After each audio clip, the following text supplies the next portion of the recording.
Welcome to another episode of Saint Vincent Untold Stories. On this episode, we are going to show you an untold stories never heard or seen before by many about some woman who came forward.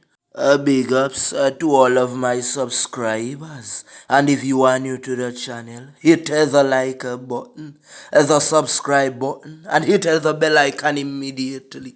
Cause you see this episode, every Vincentian, every parts of the world would want to hear this one. Please be reminded that what I read out here now are not the words of untold stories. But the words of one woman who spoke out.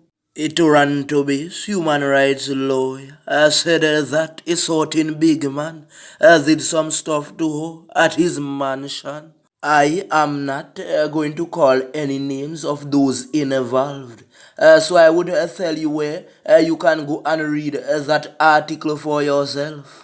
It was in the month of February when the lady alleged that the big man placed his hands on her. The lady said that she was brave to come forward. But you see, the woman was not the first to say things like those. There were four more ladies. The lady said that she was born in Trinidad but migrated to Canada at a very young age. But she went up in a big man's office to conduct some business. But the lady said that the man wanted to do. She said that she managed to flee. But she was shaken by what took place and she did not know where to turn. A news site tried to get in contact with her because of the allegations, but they never got in contact with her. And persons working with her said that they were aware of the allegations. But in a telephone interview with the Los Angeles Times, the woman described what took place. She said that she remembered coming out of the building with her heart pumping and enraged. She said that she could not believe that that happened to her. The lady said that for 5 years she kept it in her voice, so she not tell nobody until the next lady come forward. So she decided, so you know what, me I come forward too, you know. Because like me a back it even now, not me alone, it means there's something going on. Let me say this before I move forward. Reading an article from a news site, how does that become defamation of character? That is why I told you I would tell you where to find the article. And the author's name is there as well. So now we put it out, it is there. It is alleged that the incident happened around January 3rd, 2008. While the guard was on a foot patrol, the big man denied the allegations that was brought against him. The person that was handling the matter decided to discontinue any inquiry into the allegations without allowing the case to be heard before the court. So the lady said in the news article that that was not a simple parking ticket. That is different. That is men putting their hands on women without their consent. The person handling the case said that the allegations brought forward by the woman was not substantial. The evidence not add up. He said that the lady could not be trusted. The consulate general at the time said that he was aware of the woman's allegations, but did not want to comment. The big man cleared himself of any wrongdoings regarding to the allegations that were brought against him. He said that it was an attempt to discredit him in the eyes of other people. The big man did not publicly address the allegations brought against him by the lady living in Canada. A lawyer acting on the big man's behalf said that the things that the lady said were libel and has demanded an apology. At the time, the Eastern Caribbean Supreme Court, a regional Supreme Court for small Caribbean states, was currently reviewing the decision made by the person who was put in charge of the case to discontinue all proceedings on the allegations. The article said that regardless of the court's decision, that the woman and four other women have the option to take their cases to the London Privy Council, which remains St. Vincent and the Grenadines Highest Court. You see, a lot of persons might not even know, but the story even ended up on NBC News.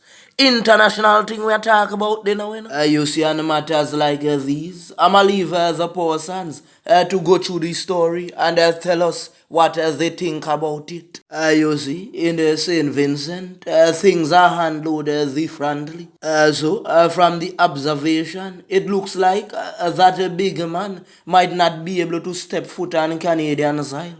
Because if they get him, they would hold him. But he has proclaimed he's innocent, and they said that there wasn't any evidence in the matter. Ladies, if you know that the big man didn't do anything to you, please don't try to tarnish the man's name. And if you know he did, and you have substantial evidence, please come forward. Because we don't support those kinds of things in our society. Don't matter who it be, you could be in the highest class or in the lowest class. Equal rights and justice for all. You see, those kinds of things in the media, it looks away, you know, and the entire nation. It have a lot of matters that were reported in St. Vincent and was swept under the rug. So I'm saying this to say, sometimes, you know, the young ladies live at home with their mothers, and they might make allegations about a certain thing. And when they go to the station, they normally don't put them up. Those young ladies should be placed in a protective custody, taken out of those homes. Because you know how it goes in the Caribbean. By time she reach back home, her lashes ply. The mommy a go say, what kind of thing you go station go say? So you see, what I told you before, the entire police force needs a shake up. We need to do things right. They need a training in those areas to know how to handle those issues. You can't just choose any men to be officers in this time, you know. You got to choose men who would make the right judgment at the right times. A young lady made an allegation saying that someone did trouble her at home, and she went to the station to report the matter, and she said that she was troubled again. How can we let things like that go by? The farmers haven't received their second batch of monies as yet. And the 400 and the $500 promised to the other workers haven't been paid. A friend sent me a video in which mangoes were used to make leather. And I also saw one in which they were using avocado seeds to make plastic forks and knives. And you see, the thing is that the big man and his team has no vision. So it would be very difficult for those things to ever take place in St. Vincent, because their time is occupied by studying who is creating mischief and then not trying to find solutions like untold stories. Remember, we have been saying time and time again, we need to put everything in cans. You see, what they do when untold stories speak the truth, they try to report our videos because they know it's the truth. So if it wasn't the truth, why aren't they coming forward and just saying, well, untold stories is not so it go, you know, it's a different way. Nemo, the calls are coming in, but the deliveries are not. A lot of fisheries are being built, but they aren't building any processing plant.